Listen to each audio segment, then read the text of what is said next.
Iran Hormuz കടലിടുക്ക് അടയ്ക്കുന്നു. Global മീഡിയയിലൊക്കെ ഇത് വാർത്ത വളരെ വിശദമായിട്ട് വരാൻ തുടങ്ങി. അതിൻ്റെ പ്രധാനപ്പെട്ട കാരണമെന്ന് പറയുന്നത് അറബ് രാജ്യങ്ങളൊന്നും ഇറാനെ സഹായിക്കുന്നില്ല. ഇറാനെ ഇസ്രായേൽ വല്ലാത്ത രീതിയിൽ അറ്റാക്ക് ചെയ്യുന്നു, അറബ് രാജ്യങ്ങൾ സഹായിക്കുന്നില്ല. അതുകൊണ്ട് ഇറാൻ്റെ ഒരു മേജർ ജനറൽ പറയുന്നത് അറബ് രാജ്യങ്ങളെ പാഠം പഠിപ്പിക്കുവാൻ വേണ്ടി ഗ്ലോബൽ എനർജിയുടെ ബിസിനസ് നശിപ്പിക്കാൻ വേണ്ടി അവർ ഹോർമൂസ് കടലിടുക്ക്, അതായത് ഹോർമൂസ് സ്ട്രൈറ്റ്, അത് അടയ്ക്കാനുള്ള സാധ്യത കൂടുതലാണ്. അടുത്ത ചോദ്യം, അത് ഇമ്പോർട്ടൻ്റ് ആയിട്ടുള്ള ഒരു കോറിഡോറാണ് ഗ്ലോബലായിട്ടുള്ള ഓയിൽ മാർക്കറ്റ്. പ്രത്യേകിച്ച് സൗദിയിലും UAE ഈ പറയുന്ന പല രാജ്യങ്ങളിലും ഈ വഴിയാണ് ഇത് ഗ്ലോബലിലോട്ട് പോകുന്നത്. അടുത്ത ചോദ്യം, ഇത് അടച്ചു കഴിഞ്ഞാൽ ഗ്ലോബലായിട്ടുള്ള എനർജി മാർക്കറ്റിനെ ബാധിക്കും. എന്തുകൊണ്ടാണ് ഇറാൻ ഇങ്ങനൊരു കടുംകൈ ചെയ്യുന്നത്? കാരണം അവർ പൂർണ്ണമായിട്ട് ഒറ്റപ്പെട്ടു. ആ രാജ്യത്തിൻ്റെ തന്നെ നിങ്ങൾക്കറിയാം, അവരുടെ റിഫൈനറീസും ഓയിൽ സ്റ്റോറേജും ഡിപ്പോയും ഇത് പൂർണ്ണമായിട്ട് കത്തുകയാണ്.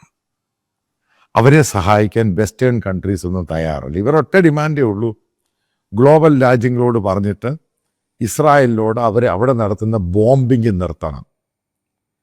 അങ്ങനെയാണെങ്കിൽ അത് അടയ്ക്കത്തില്ല. അപ്പം നിങ്ങൾക്ക് ഏകദേശം പിടികിട്ടി കാണും ഇറാൻ്റെ സ്ഥിതി എന്തുവാണെന്ന്. ആ രാജ്യം നശിക്കുന്നു. ആ നശിക്കുന്നതിൻ്റെ പാട്ട് മാത്രമല്ല, അടുത്തുള്ള അറബ് രാജ്യങ്ങളെ നശിപ്പിക്കണം. ഇതിൻ്റെ അത് ഇൻട്രസ്റ്റിംഗ് ട്വിസ്റ്റ് ഉണ്ടായിട്ടുണ്ട്. ഈ വാർ തുടങ്ങിയ ശേഷം UAEയും സൗദി അറേബ്യയും അമേരിക്കയുടെ റിക്വസ്റ്റിനെ തുടർന്ന് ഓയിലിൻ്റെ പ്രൊഡക്ഷൻ കൂട്ടി. കാരണം നിങ്ങൾക്കറിയാം റഷ്യയുടെ ഇഷ്യൂ നടക്കുകയാണ്. അപ്പം അതിനകത്തും ഒരു ബിസിനസ് ഉണ്ട്, അത് മനസ്സിലായിക്കോണം. അതിൻ്റെ വിലയും കൂടി. അത് ബ്രണ്ട് ക്രൂഡിൻ്റെ വില പെട്ടെന്നാണ് കൂടി, 14, 18. ഇപ്പം 2 ദിവസം കഴിയുമ്പോൾ അത് ഏകദേശം ഒരു $100 മുകളിൽ എത്താനുള്ള സാധ്യത വളരെ കൂടുതലാണ്. വളരെ കുറഞ്ഞേക്കുമായിരുന്നു, പക്ഷെ $100 മുകളിലോട്ട് പോകും. ഗ്ലോബൽ എക്കോണമിയെ ബാധിക്കും, ഉറപ്പായിട്ടും ബാധിക്കും. മൾട്ടിപ്പിളാണ് സംഭവ ഇഷ്യൂ. അപ്പോൾ ഇതിനകത്ത് അറബ് രാജ്യങ്ങളായ സൗദിക്കും UAEക്കും നേരിട്ട് ഇറാൻ പൊട്ടൻഷ്യൽ ത്രെട്ട് പറഞ്ഞിരിക്കുകയാണ്. കാരണം ഈ രാജ്യങ്ങളിലെ ബേസുകളിൽ അമേരിക്കയുണ്ട്, അതേപോലെ സൈപ്രസിൽ UK ഉണ്ട്, ഫ്രാൻസ് ഉണ്ട്, അത് അബുദാബി ഫ്രാൻസ് ഉണ്ട്, പല ബേസുകളുണ്ട് ഈ രാജ്യങ്ങൾക്ക്. കാരണം ഈ രാജ്യങ്ങളുടെ സെക്യൂരിറ്റി എല്ലാം ഈ പറയുന്ന വെസ്റ്റേൺ അമേരിക്കൻ രാജ്യങ്ങളാണ് നോക്കുന്നത്. അവരുടെ ബേസുകൾ അറ്റാക്ക് ചെയ്യുന്നതാണ് ഇറാൻ പറഞ്ഞത്. ഇതോടുകൂടി നിങ്ങൾ മനസ്സിലാക്കണം, ഇറാനിയൻ മിസൈൽ എന്ന് പറയുന്നത് എങ്ങോട്ട് വിടുന്നു അങ്ങോട്ട് പോകാതെ വേറെ എവിടെയെങ്കിലും പോകുന്ന സാധനം. എൻ്റെ പഴയ സദാം ഹുസൈൻ വിട്ട സ്കണ്ട് പോലത്തെ സാധനമാണ്.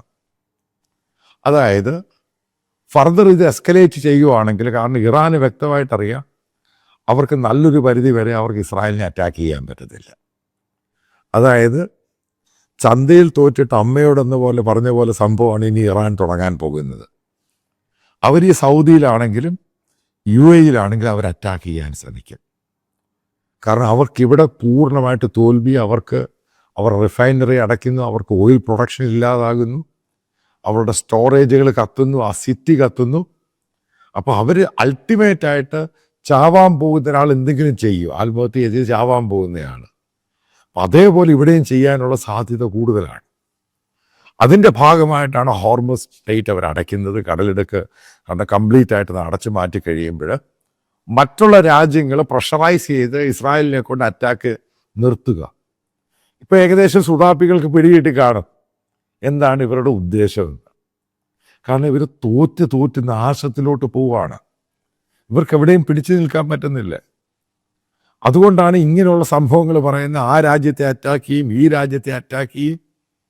അതായത് സൗദിയെയും UAE അറ്റാക്ക് ചെയ്യണം. ഉറപ്പായിട്ട് ഏറ്റവും കൂടുതൽ ബാധിക്കുന്ന ആരെ? മലയാളികളെ ബാധിക്കുന്നത്. ഈ ഹോർമസ് കടലിൽ അടച്ചു കഴിഞ്ഞാൽ ഏറ്റവും കൂടുതൽ ഓയിലിൻ്റെ പ്രശ്നം ഉണ്ടാകുന്ന രാജ്യം ഏതാ? ഇന്ത്യയെ. സംശയമില്ലാത്ത കാര്യം.